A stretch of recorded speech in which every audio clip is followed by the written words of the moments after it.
முக்கிய செய்தி: சென்னை கிண்டி ஆளுநர் மாளிகையில் நாளை காலை 9:30 மணிக்கு பதவியேற்பு விழா நடைபெற இருக்கிறது. விசிக மற்றும் ஐயுஎம்எல் கட்சியை சேர்ந்த சட்டமன்ற உறுப்பினர்கள் அமைச்சர்களாக பதவியேற்கிறார்கள்.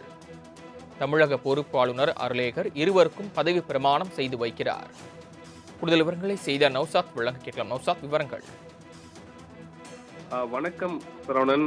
நாளை ஆளுநர் மாளிகையில் ஆளுநர் அர்லேகர் 2 பேருக்கு அமைச்சரவை பதவியேற்பு செய்ய வைக்கிறார். மிக முக்கியமாக இந்திய இந்து முஸ்லிம் லீக்கினுடைய பாபநாச சட்டமன்ற உறுப்பினர் ஷாஜகான், மற்றொருவர் மிக முக்கியமாக விடுதலை சிறுத்தை கட்சியினுடைய சட்டமன்ற உறுப்பினர் வன்னியரசு 2 பேருமே அமைச்சராக நாளை பொறுப்பேற்ப இருக்கிறாங்க. அதிகாரப்பூர்வ அந்த கட்சி தெரிவித்திருக்கிறார்கள்.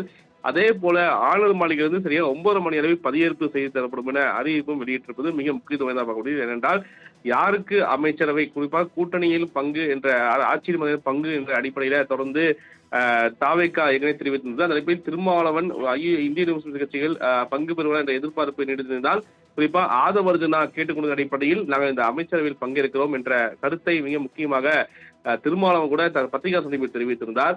அதேபோல் நீண்ட நாள் கட்சியில் பயணித்தவர் வன்னியரசு பல்வேறு நெருக்கடியான காலகட்டத்தில் திருமாவளவனுக்கு தோல் நின்று தோல் கொடுத்த ஒரு மிகப்பெரிய சகோதரனாக பார்க்கப்படுகிறார்.